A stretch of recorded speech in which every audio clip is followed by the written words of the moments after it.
et le Seigneur de nos vies, une rencontre personnelle avec l'amour de Jésus qui nous sauve.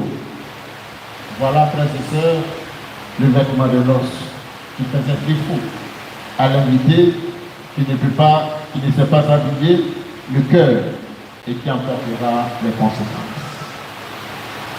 Frères et sœurs, cette histoire des noces nous invite tous à la conversion permanente.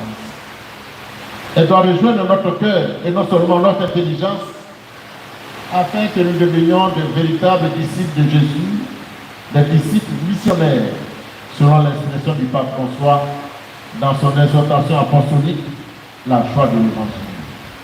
Appelé à offrir aux autres le témoignage explicite de l'amour salvifique du Seigneur qui, bien au-delà de nos limites et de nos imperfections, nous offre son intimité, sa parole, sa force et donne sens à notre vie, dit le pape François.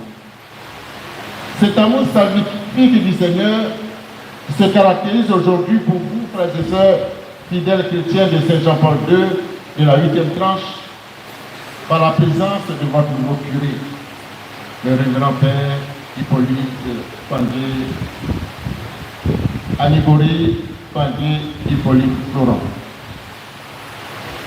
Père Hippolyte, très cher fils bien-aimé, tu le sais pertinemment. La première mission du prêtre, avant toute organisation, c'est l'annonce de l'évangile. C'est de porter l'espérance qui nous ouvre. Il s'agit de l'annoncer d'abord à ceux qui se sentent perdus pour leur dire qu'ils sont aimés de Dieu et de leur montrer aussi par notre présence fraternelle et pastorale. Chers fils, porte le souci permanent de l'unité, de la bienveillance, de l'estime des uns et des autres, du pardon. Tu le sais aussi, dans la foulée du Concile Vatican II, le Code de droit canonique de 1983 modifie profondément la définition d'une paroisse. Elle n'est plus simplement et seulement un territoire à la tête duquel est placé un responsable, le curé. Mais elle est la communauté de fidèles d'un territoire déterminé, dont la charge pastorale est confiée à un curé, canon 515. Cette charge pastorale est déclinée en 3 volets: enseigner, sanctifier et gouverner. Je reprends donc le conseil de Saint Paul à son disciple Timothée, lui disait que personne ne méprise ton jeune âge. Pour te dire d'enseigner avec courage et détermination la parole de Dieu. Sanctifie par ton attitude, ton ministère et par les sacrements. Et gouverne sous la motion de l'Esprit Saint comme guide, non à la manière du monde, mais à la manière du Christ, doux et humble de cœur, comme un serviteur quelconque, selon l'expression de Jésus lui-même.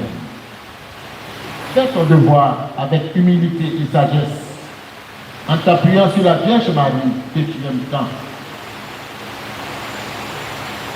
La Vierge Marie, Notre-Dame de Cocody, que nous voyons dans le sein de Cocody, et il était sûr que nous allons dire de la construction de ces stèles, qui porte le nom Notre-Dame de Cocody, comme pour exprimer, pour matérialiser ton amour pour la Vierge Marie.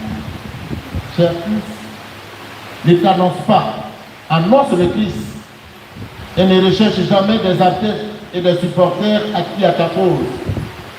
Conduis au contraire au Christ tous ceux qui te donnent comme brebis. Elles ne t'appartiennent pas. Elles appartiennent au Christ. Elles sont à lui.